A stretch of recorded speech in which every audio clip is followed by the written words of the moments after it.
To an airborne rescue involving two nurses springing into action when one of the pilots had a medical emergency. These women turned the galley, as you can see there, into a makeshift ER.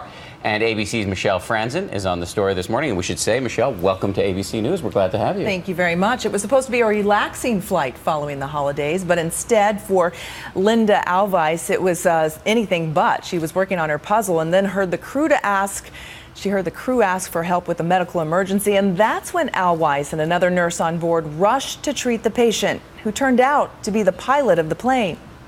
When the pilot of United Airlines Flight 1637, packed with more than 150 passengers and crew, suffered an apparent heart attack, it was nurses Amy Sorensen and Linda Alvice, way back in coach, who sprang into action, saving the day.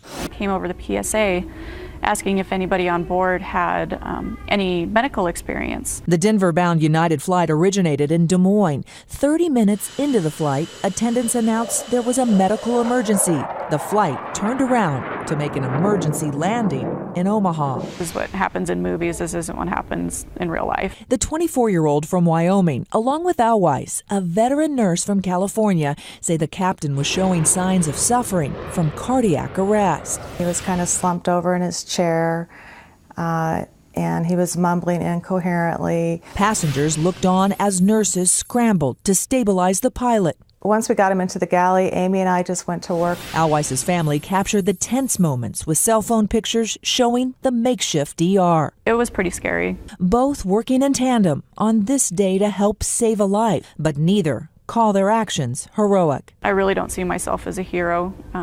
I did what I know for a patient that needed it. It's what we're trained for. It's what we're expected to do. She's a hero. I mean, there's no doubt about it. She saved somebody's life. That's the definition of a hero to me. United Airlines did not release the name of the pilot, but says he is expected to be okay. And if all of that wasn't enough, a second call went out during that whole time, this time the co-pilot asking if there was another pilot on board that could help. And so a retired pilot evidently came forward, and the co-pilot was able to land safely. They're lucky on both fronts. They had a good passenger A lot of roster. heroes on that flight. Absolutely. Thank you, Michelle. Great to have you, Michelle.